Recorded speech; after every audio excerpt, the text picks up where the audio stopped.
15.1 juta atau 46.64% penduduk Malaysia direkodkan Jabatan Perangkaan pada 2018 sebagai golongan belia. Menjadi majoriti terbesar, golongan itu disifatkan sebagai pencorak masa hadapan. Justru penghayatan terhadap sejarah dan pembinaan karakter pemuda negara seharusnya menjadi keutamaan bagi kumpulan itu. Dekan Fakulti Sains Kemanusiaan Universiti Pendidikan Sultan Idris, UPSI, Dr. Muhammad Hairi Ibrahim berkata, apabila menyebut mengenai sejarah, rata-rata menjawab itu subjek di sekolah menengah. Berdasarkan kajiannya, aktiviti patriotik melibatkan anak muda masih di tahap sederhana dan perkara itu perlu diubah.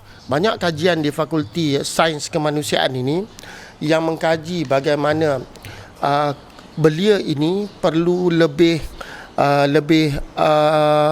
kukuh diterapkan dengan sejarah ini, kerana banyak belia sekarang yang mungkin hanya bersekolah di peringkat menengah sahaja dan tidak mendalami tentang sejarah itu.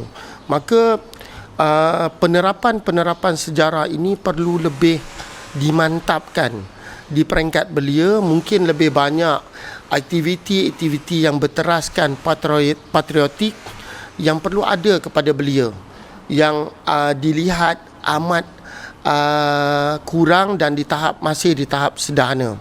Menerusi pemerhatian yang dibuat, antara cabaran belia masa kini adalah pengaruh budaya dan gaya hidup barat yang tidak sesuai dengan masyarakat tempatan.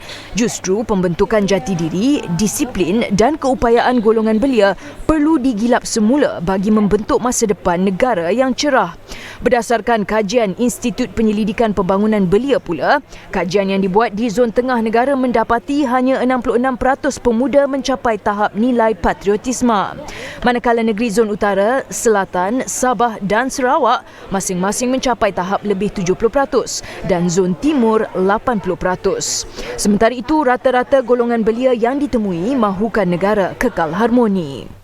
Apa yang saya dapat tengok tentang Malaysia ni, kita harap kita ada lebih dalam perpaduan kaum tu lah.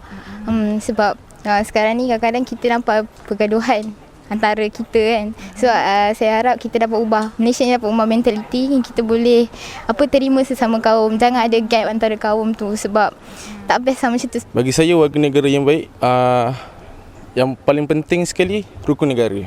Kita mengamalkan 5 prinsip rukun negara yang daripada sekolah rendah pun kita dah diterapkan. Cikgu-cikgu pun telah setiap kali perhimpunan kita akan berikrar rukun negara itu. Jadi setiap 5 prinsip tu seharusnya setiap rakyat Malaysia tu faham dan mengamalkannya.